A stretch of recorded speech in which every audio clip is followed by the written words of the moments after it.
If you feel like riding in the summer is just too hot and miserable, and you feel yourself getting grumpier, a symptom of riding withdrawal, rain riding in the summer, it's like someone turned on the AC. Summer rain rides are a secret hack for getting that fix in.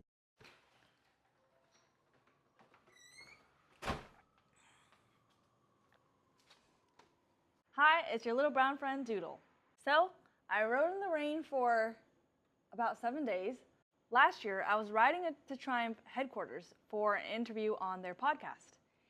And about halfway there, it started raining hard. It started raining so hard that I could barely see a couple feet in front of me. At that point, the only rain riding I had ever done had been accidentally getting poured on a summer ride. So it definitely wasn't something I was used to. So I parked my bike at a random condo and took an Uber the rest of the way. And when I got there, everything was pretty soaked.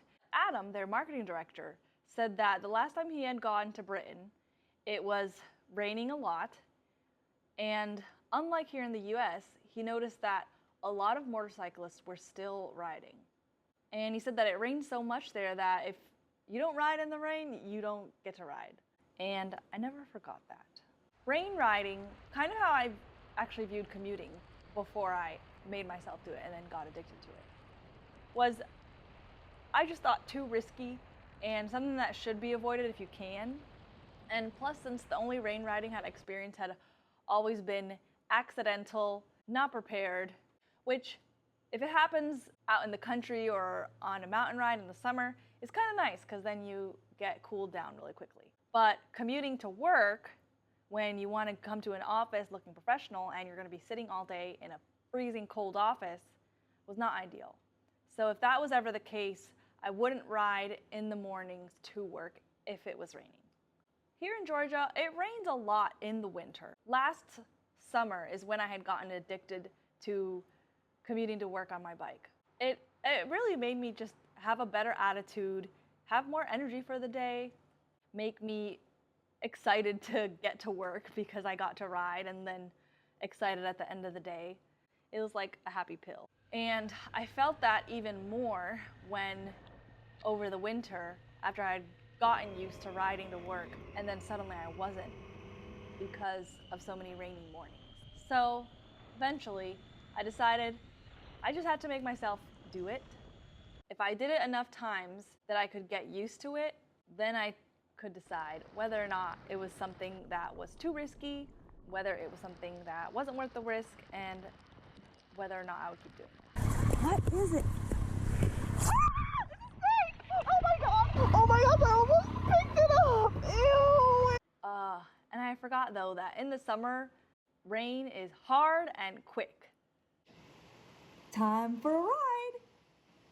There may be a monsoon, but in 10 or 15 minutes, it can completely clear up and be blue skies and already drying streets again.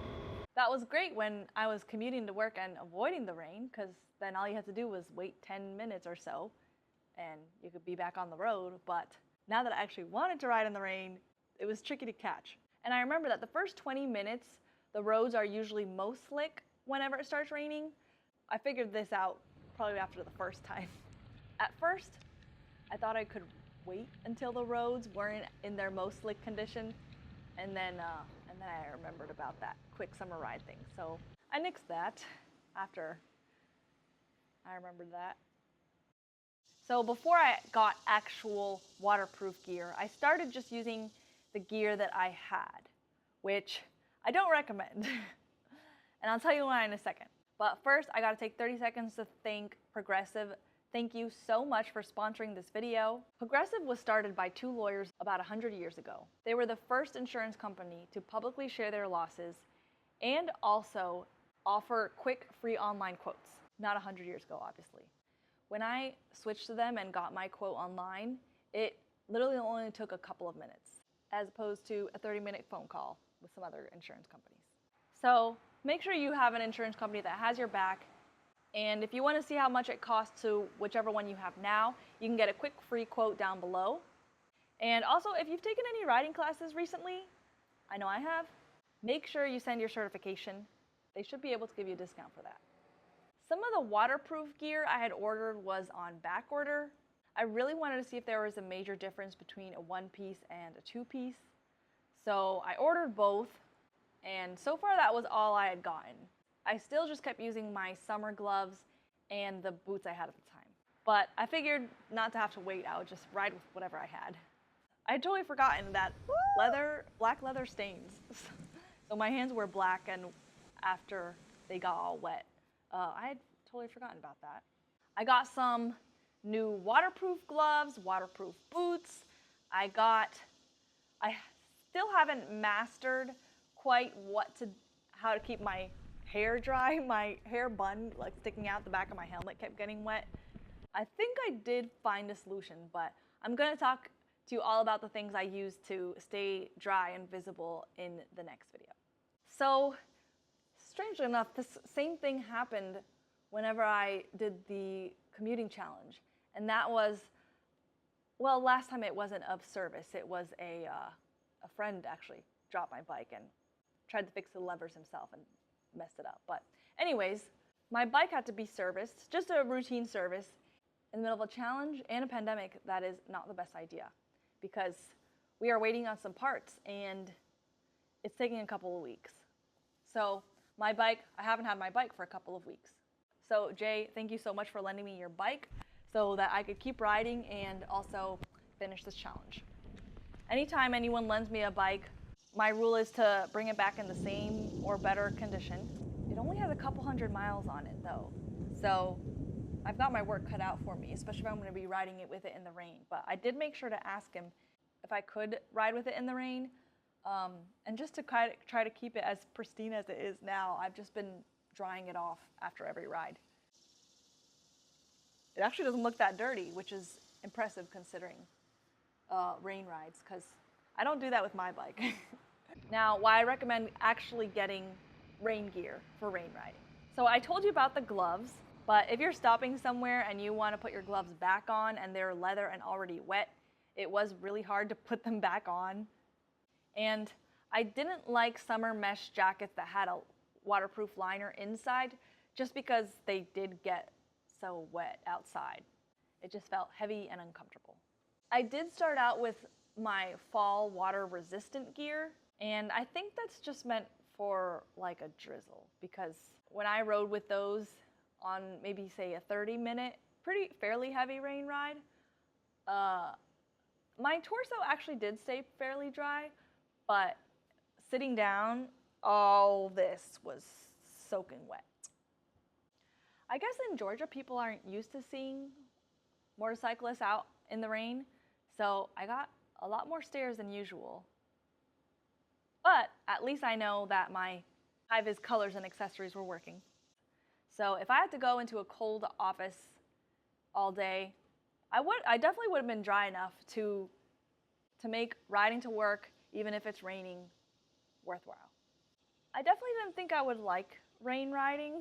I thought I would be wet, that was unavoidable. I'm not sure why I thought that. And I thought it would also just feel more dangerous on the road. Maybe it helps the fact that I wasn't in rush hour or heavy traffic whenever I was doing rain rides, but I love it. I didn't feel the same way about night riding. And I think that's just because right now in the summer it gets dark so late and I've got a grandma bedtime. I was really tired doing a lot of those night rides. But rain riding in the summer, it's like someone turned on the AC. Sometimes riding in the summer can be almost miserable, especially if you have a lot of stop and go traffic and you are fully geared up, which I hope you are. But the rain, I mean, the sun is out. There's a cool breeze. The water just drops the temperature. Right now, in the summer, if it's raining in the middle of the day, I'm gonna go for a ride. It's a good way to get a midday fix. If you feel like riding in the summer is just too hot and miserable, and you feel yourself getting grumpier, a symptom of riding withdrawal, summer rain rides are a secret hack for getting that fix in. And I mean, reasonably though, don't go all fast and furious with no gear, in the rain, in heavy traffic as soon as the rain hits. I'm gonna cry if someone goes rain riding because they saw this and something bad happens. So I'll be doing a series of videos on this rain riding challenge, just talking about all my waterproof gear and that helmet light, and also reviews on any of the bikes that I rode during this challenge. Once those are done, you can click on this playlist right over here, and I will see you in the next one. Leave my hairy arms alone, trolls.